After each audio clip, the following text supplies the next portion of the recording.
Good evening, our dear viewers. A new episode of the Daily Debate. Today we are going to talk about a very important event with all eyes directed to the United States for the choice of the 47th President for the United States of America. The polling station in all of the states did open earlier today, and we are waiting for the very tense choice between the two presidential candidates, Kamala Harris and Donald Trump. To shed light on the issue, first I would like to say good afternoon to my dear guest in the studio, Ambassador Gillane, Allam, former Assistant Foreign Minister. Hello, Ambassador Allam, and thank you so much for being our guest. Very pleased to meet you. And we start with our top stories, where President Abdel Fattah al-Sisi said the current version of the World Urban Forum comes at a time when the whole world is facing consecutive crises and wars and destructive consequences, something he said needs mobilization of efforts and the political will. This came during the inauguration speech of the 12th version of the World Urban Forum being held in Cairo. On the sidelines of the event, President Sisi held meetings with a number of Arab heads of government and states, and as well as senior officials.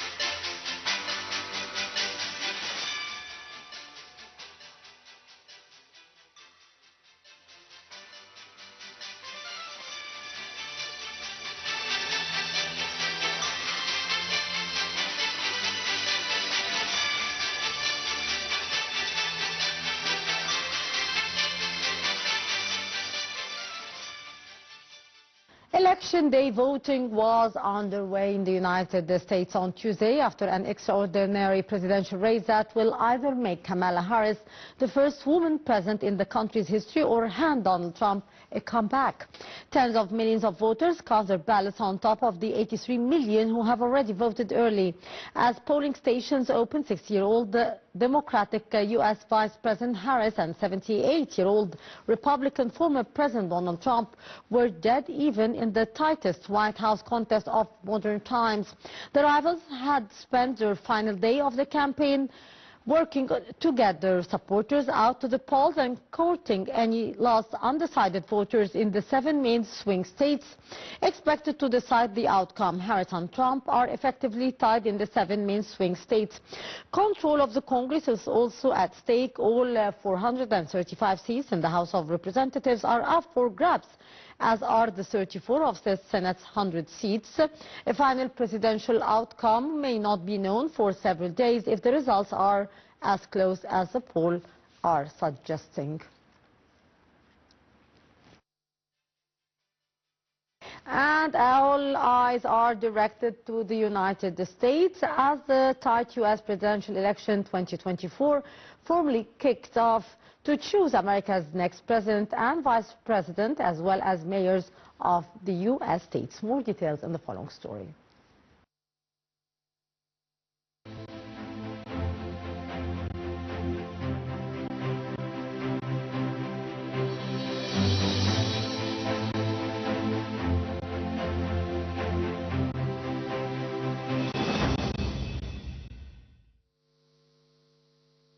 The race for the White House has come to an end with U.S. presidential election formally kicking off Tuesday. While there is no clear favorite to win, there are several critical factors that will drive voters' decisions on election day.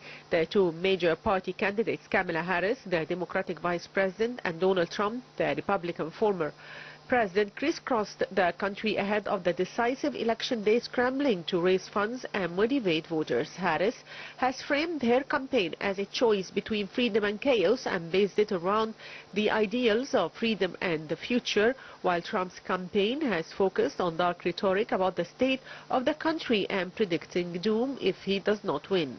Ahead of the voting day, some polls showed that Trump was leading the predictions, especially in all 7 swing states, while other polls showed Harris is leading the race. A survey of swing states revealed that the Republican nominee is favored to win in all swing states: Arizona, Georgia, Michigan, Nevada, North Carolina, Pennsylvania, and Wisconsin. In Arizona, Trump holds his widest margin with a 51.9% to 45.1% lead over Harris. In Nevada, 51.4% of voters chose Trump, while 45.9% chose Harris. In North Carolina, Trump lead by 50.4% of votes, while Harris got 46.8% of the vote share. In swing states, the battle between Republicans and Democrats is often extremely close, with winners prevailing by tiny margins. For instance, in the 2020 presidential election, Joe Biden won Arizona by just 10,000 votes. A poll published last week showed Harris lead over Trump, with the Democrat ahead by a single percentage point over the Republican, 44% to 43%. Also, the final New York Times Siena poll showed Harris leading by a very small margin or tied with Trump in all swing states. The exception in Arizona, where Trump leads by few percentage points since she took over the Democratic nomination from Joe Biden. Harris's standing has risen steadily, and she has led Trump by about few points nationally since August. As president, he never achieved over 50% favorability, and he has never topped 50% since leaving office. Trump, the first convicted felon to seat the White House, has faced 2 deplorable attempts on his life: at a rally in Pennsylvania and at his own golf course in Florida. Harris, for her part, showed up the former president in their only debate and enjoys a swinging financial advantage. Yet, weighed down by Biden administration's legacy, she has struggled to pull away from Trump. Both campaigns were light on policy, in part by design, but also because their policy differences were smaller than they appear.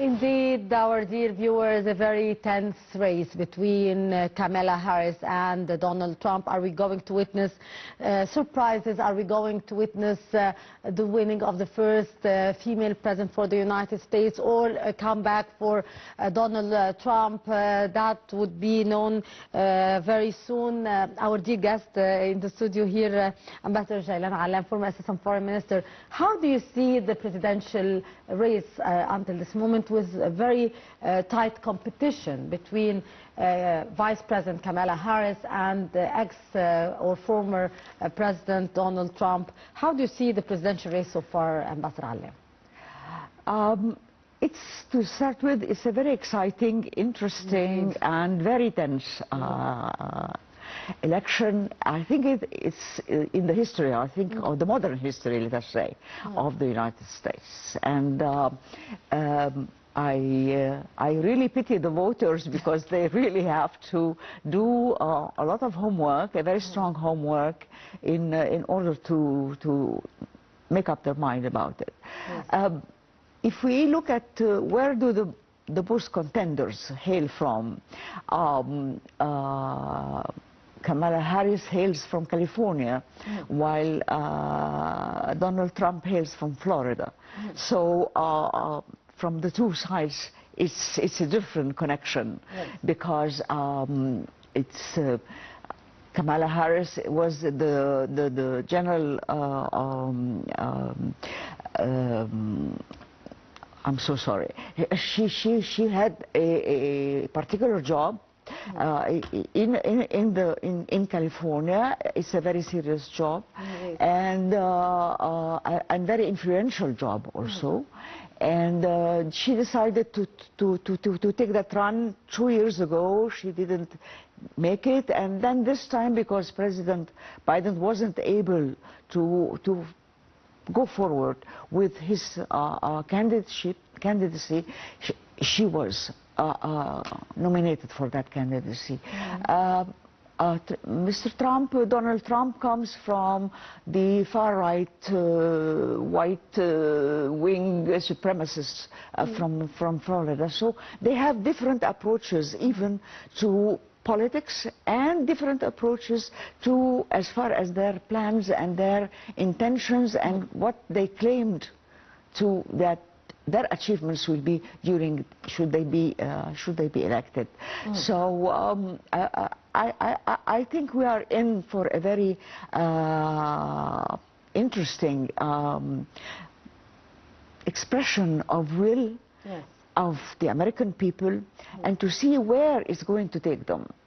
It's not going to be an easygoing decision. It was not, and I do believe, Ambassador Allam, that even the campaigns of both candidates were not the usual campaigns of the former presidential candidates. We did witness some strange competition between both of the presidential candidates. How did you see both campaigns so far for both candidates? I think that the language that was used in this campaign was not very well chosen in its wording by Mr. Trump, who is always an upfront man. He says what he thinks, and he's very open as far as his confrontation. I mean, it takes it to the state of confrontation. I mean, he's not an easy man to fit in a position of confrontation in this competition.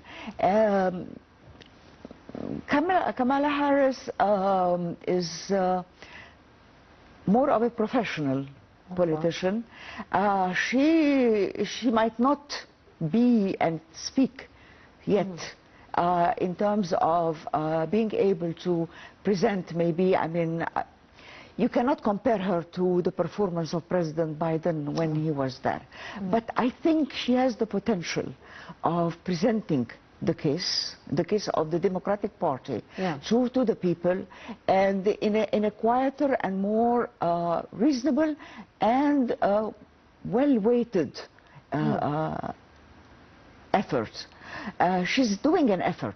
I have to say that. I mean, I really admire her potential to speak. I mean, they have both been speaking till, I mean, even during the voting, which I think we should be ending in a few hours. From the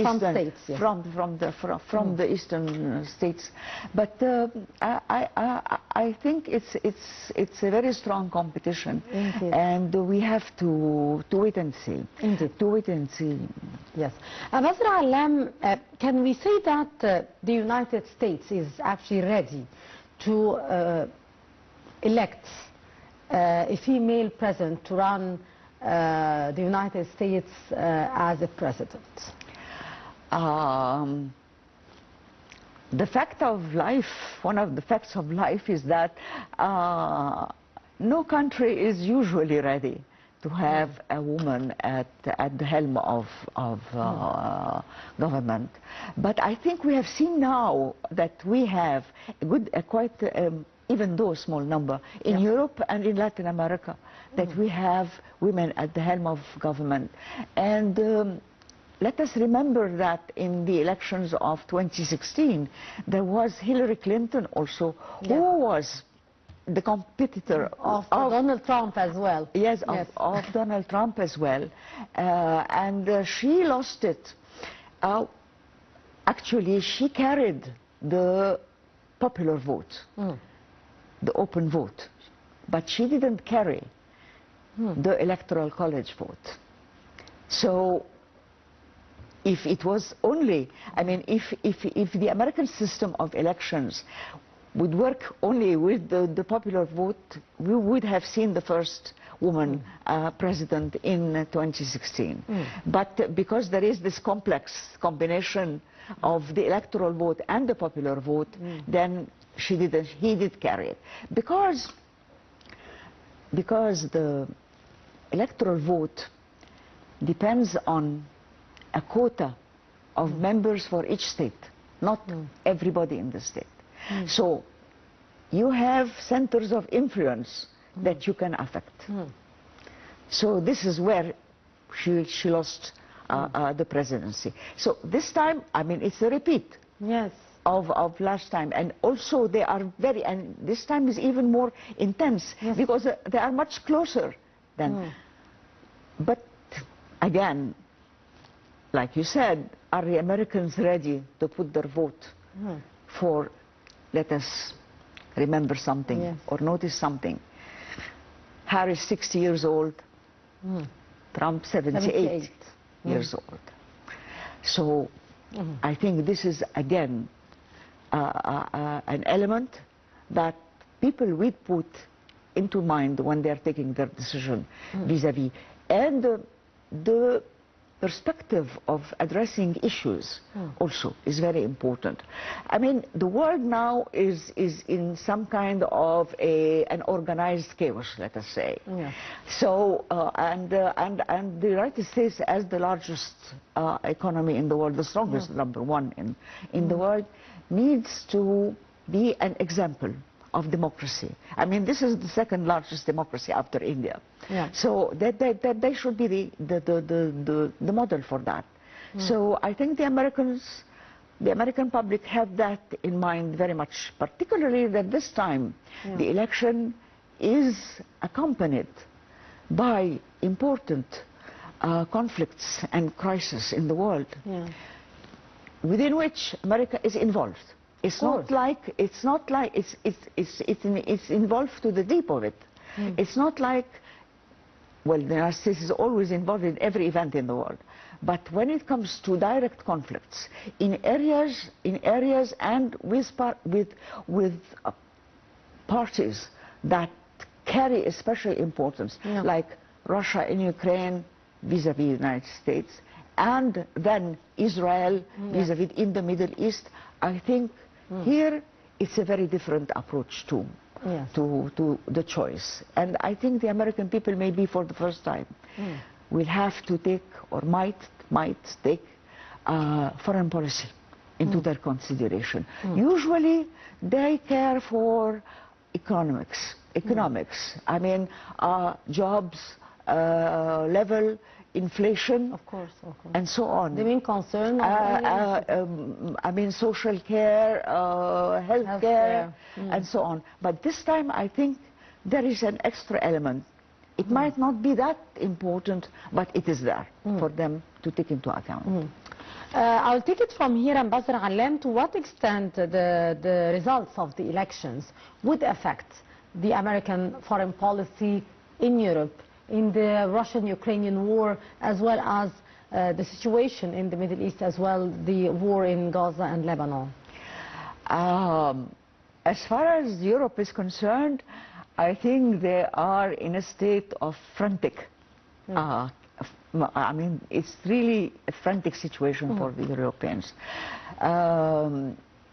Because I think Donald Trump has been very clear and open and straightforward in saying, well, first of all, climate, we will withdraw from it. And this happened last time, that the Paris Agreement regarding the climate, he withdrew from it. And first thing that President Biden, when he came back, he joined again. So that is one story. Now with the effect of climate, you see the world is all wet. I mean, there is plenty of water. Of course, there is plenty of water, much, and the United States is being very much affected by that. So is Europe.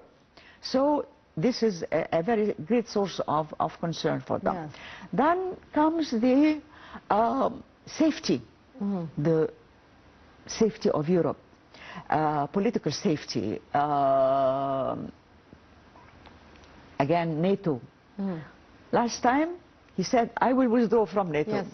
and I will not actually contribute pay the contribution, the U.S. contribution, because we pay the maximum of all contributions, and what are we gaining from this? I mean, the Europeans will have to pay the bigger share into that. So, and we are talking about, if not billions, we might be reaching trillions of to organize that. So again, Europeans are frantic in that respect. Now trade between, and then where the United States wants to impose taxes on imports. So I think this is the Trump line. So I mean, there are so many aspects. The relationship with China. Yes. Then Ukraine. I mean, in Ukraine, the thinking of President Trump, former President Trump, is that, well, why are we paying so much money from the taxpayer? Yes. Why do we have to cumber ourselves with so much, I mean, $50 billion in one go, and so much military assistance? Why should we do that? Yeah. Let them have their peace with the Russians. So the Middle East, oh no, I will end it in one day. I mean, as smart as anybody can be, I mean, people cannot see this happening. I mean, it's true that he has a good relationship with Netanyahu, who was the Prime Minister of Israel, but to end up this disaster and this crisis and genocide, and call it whatever you like, in one day is rather much too optimistic. So and it might not come to the realization that a lot of people in the Middle East, that this might happen. I mean, this might take place in this way. So there are those question marks over there. Well, candidate Kamala Harris, has not been outspoken on the Middle East. She said that she will stop. She will reach a solution for the Middle East crisis. She has a tone of optimism, of unification, something that is missing from the Trump language. She is more, let us say, Pacific. As far as pacifist, she's a pacifist as far as this kind of problems are. So she is giving a feeling of optimism to the people of the American people, and Europe is not afraid of her. I mean, at least this is a main partner. As far as Israel is concerned, she said that she will do whatever she can to bring an end to the crisis and the problems that are there. But again, she didn't commit. She didn't commit strongly as far as the Middle East is concerned, that she's on that side and the side. But I think this is the usual position that any candidate will take. But Ambassador Gillane, we have to mention here that Kamala is the current Vice President of Joe Biden, so we will continue to witness the same policy of the United States towards these files, the same of the current President Biden. Well, at least until the 20th of January, we have that. I mean, she as a Vice President, and she will have to follow whatever the setup that President Biden had put. If no developments occur, we don't know. I mean, there is a major development that happened in Israel. I mean, tonight. I mean, a couple of hours ago, that he dismissed his defense minister. But so we don't know I mean, why, and what are the repercussions of that decision? So we don't know what will happen. We will have to see how she reacts to that.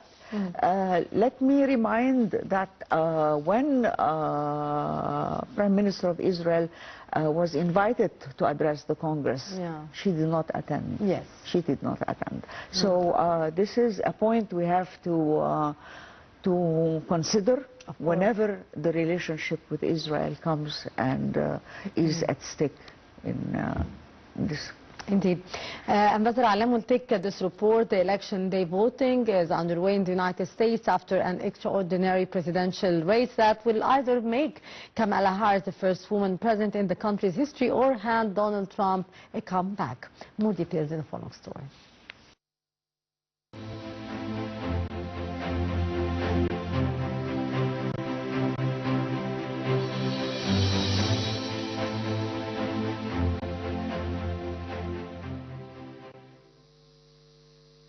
As presidential elections began in the United States on Tuesday, fears grew around Europe that Republican candidate and former President Donald Trump could win the U.S. presidency against his rival and Democratic candidate Vice President Kamala Harris.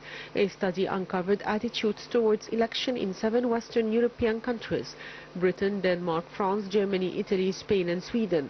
The results show that Harris is the favored candidate in each country surveyed.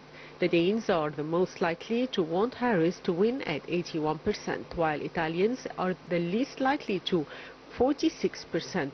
Although this still significantly outnumbers the Italian Trump vote 24%. In Britain, 61% said they want the Democratic candidate to triumph compared to 16% for her Republican rival. The outcome is of no surprise to those familiar with European public opinion, and indeed in most of the countries surveyed the results are very similar to polls ahead of last elections in 2020.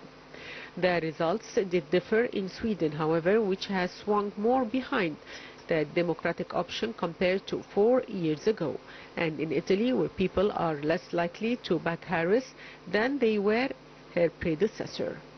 While Kamala Harris is the preferred president in each country, the results unsurprisingly differ by partisanship.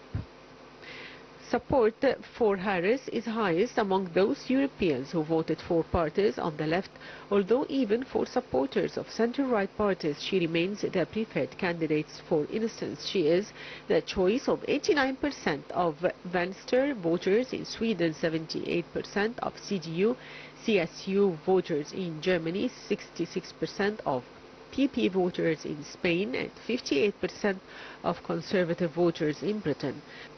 It is only among voters of parties that would generally be considered more right-wing than center-right that Trump is the favored choice. 54% of Vox voters in Spain, 51% of Reform UK voters in the United Kingdom, 50% of AfD voters in Germany, and 44% of Brothers of Italy voters want to see a second Trump term. Even then, this is not always the case. Sweden Democrats voters opt for Harris by 49% to 31%, while those who backed Marine Le Pen in the second round of the 2022 French presidential elections also prefer Harris by 46% to 31%. When it came to who Western Europeans think will win, the general exception in each country was again that it would be Harris, ranging from 43% in Italy to 61% in Germany.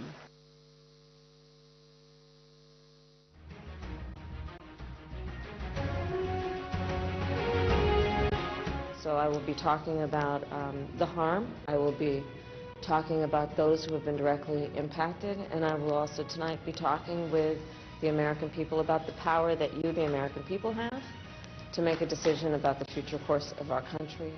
I'm asking you to dream big again. You're going to dream big, and this is going to be a special time. It's going to be America's new golden age. We're going to make it a golden age. It seems impossible, doesn't it?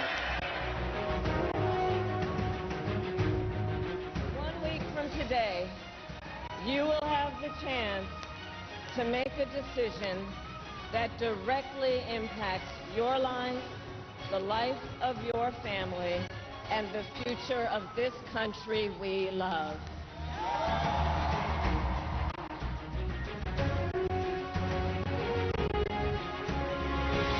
We're leading in every single swing state. The President of the United States should be someone who elevates discourse and talks about the best of who we are and invests in the best of who we are. America deserves that. And we're going to make America great again. That's what we're going to do.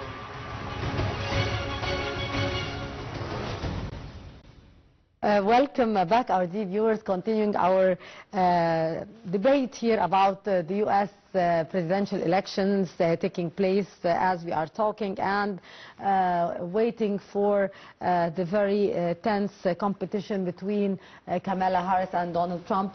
Ambassador Allam, can you tell us about the significance of the Electoral College for the American elections?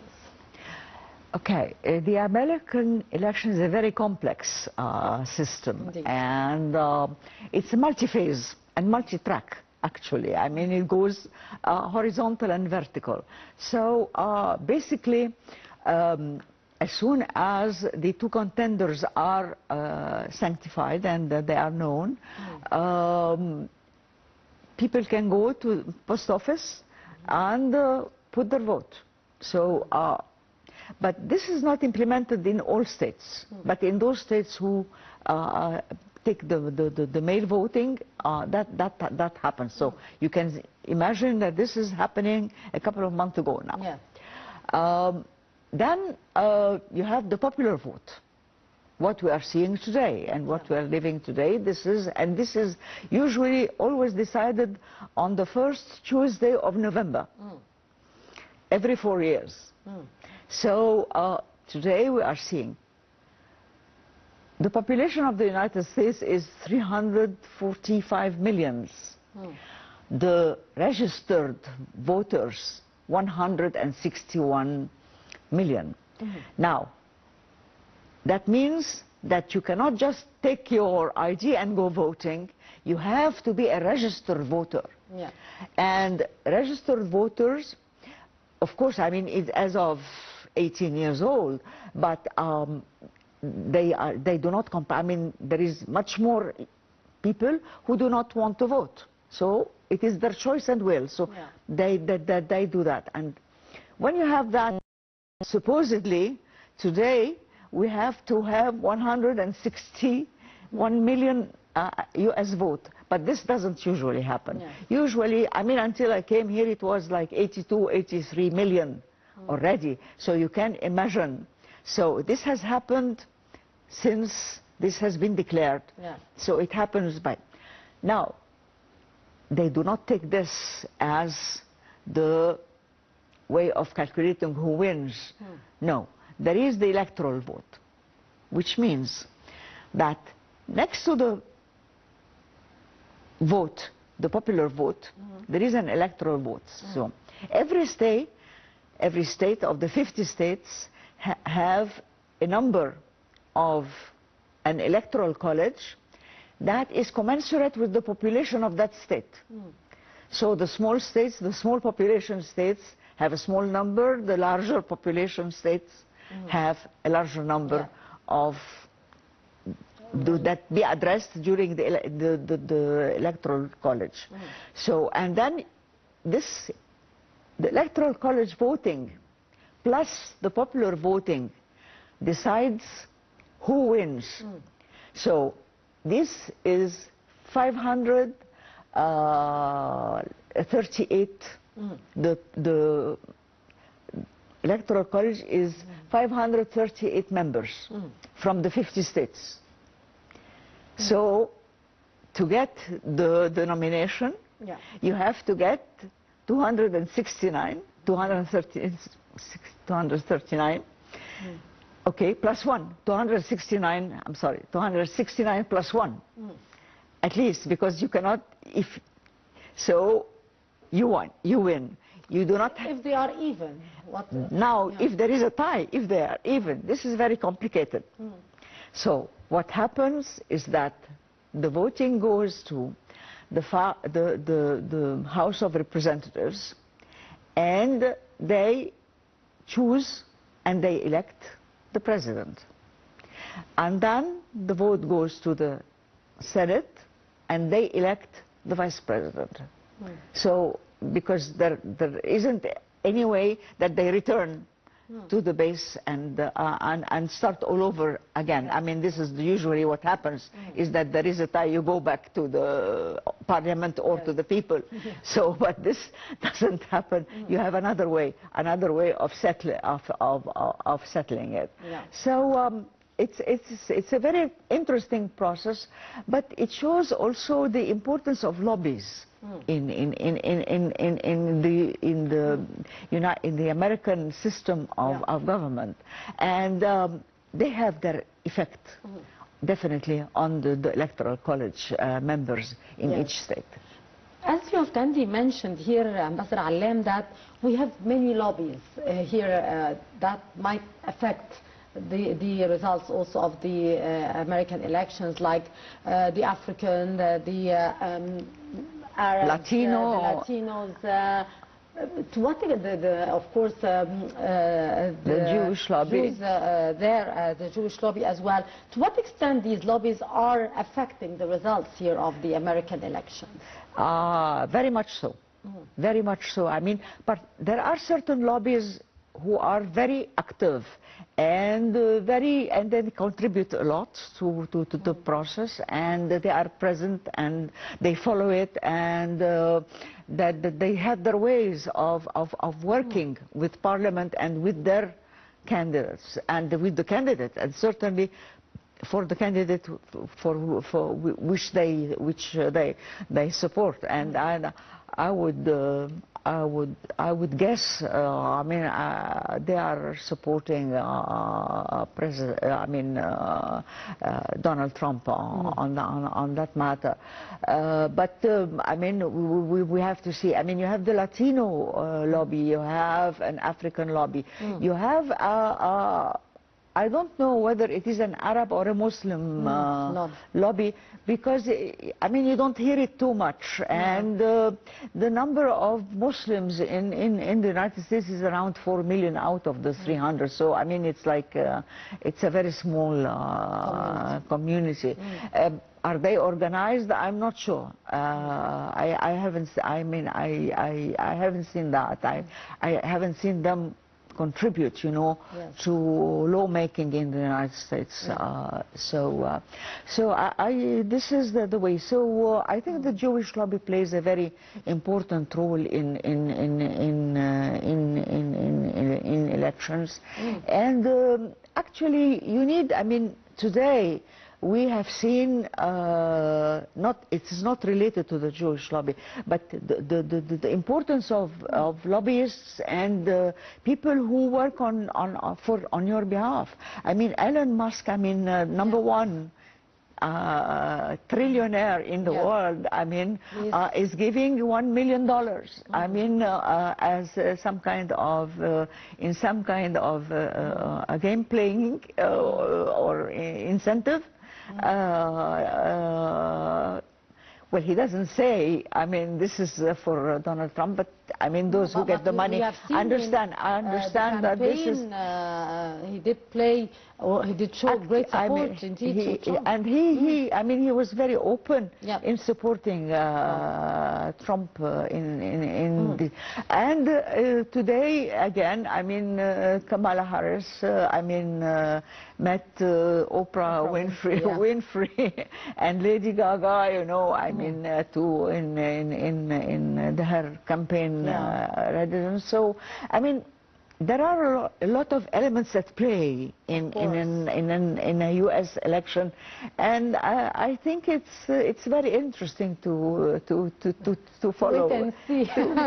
So let us wait. And this one is particularly very interesting, and it will affect actually the global scene and the global image of the relationship between superpowers. And we have to, I think China is waiting tip-top on waiting for that. I think Mr. Putin also is waiting for that election results. I think the whole world is I think India is, everybody is waiting for, I think it's the most important election. And then it affects also multilateralism, the UN system. Yes. Because, I mean, Mr. Trump is not an admirer, let us put it this way. It's not exactly an admirer of the UN system and its organizations and so on. And I think that he promised that if he would come, he would just stop all contributions to, or review contributions to specialized agencies and the UN system and so on, and the participation of the United States. But so let us wait and see what happens. We have to mention here the role of the swing states in the final results for the choice of the U.S., the 47th U.S. president. To what extent the swing states here will play an important role in shaping the possibilities of winning for one of the candidates here? Well, usually I mean, the swing states have, I mean, they're called the purple states. Yeah. It's the battleground states, because 7 states have the way that usually in the history of the elections of the United States, where the 7 swing states decide or give the little extra that usually is needed for one candidate to run, to go ahead or to stay back. So I think actually the swing states have 17% of the votes in the Electoral College. So this is not a small amount. Of course. But usually they come late. They come late in the counting. They come late to see, and it's like what we mentioned, that this is one of the main characteristics of why the United States elections carry so many, goes on many tracks. Because like when we mentioned what happens if we have a tie. So they find a way. Now the other way is the swing states. They always carry the candidates, either candidates forward or just withhold and then let it go. Well, he doesn't continue. I mean, he doesn't. I mean, it's very important and very interesting that after, I mean, along the road, when you count the votes, they are the last one to count the votes for. And they always, people wait for the counts coming out of there to decide and to know who is going to become president. Yes.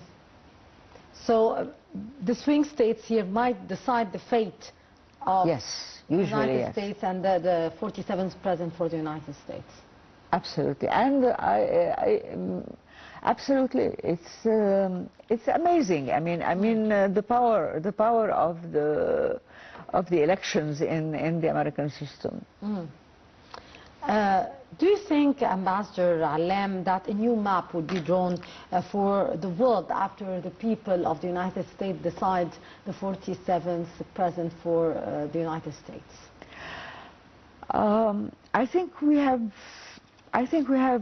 seen the beginnings of redrawing the map of power, redrawing the map of influence in the world for a couple of years now. I think it's not a competition between the United States, for example, and Russia. It's not a competition because we see now that there is a growing alliance between Russia and China in the interests, on their interests in international politics. We see a competition between China and the United States. It's like some kind of a cold competition between both. I mean, nobody wants really to scream foul, but it's there particular, and in China, between China and the United States, it's basically an economic competition. Between Russia and the United States, it's a political competition. So, and it affects every part of the world because it affects its zone of influence and how far can it go. So there is a lot of movement on the international scene. I mean, as far as Africa and the Middle East is concerned, I think that the United States cannot afford to lose, to be the primary influencer in the Middle East. Let that be code to be understood. I mean, as far as the Middle East is concerned, the United States will not accept to be withdrawn. I mean, to be withdrawn or to lose some kind of order. I mean, she likes the order, she likes the oil, she likes the gas, and she likes the Suez Canal. Yes. Unfortunately. Ambassador Gillane Allam, former Assistant Foreign Minister, it was a real pleasure. Thank you so much for being our guest for tonight. Thank you very much. Pleasure, madam. Our dear viewers, with that we come to the end of this edition of the Daily Debate. Many thanks for watching. I'm Rabia signing off.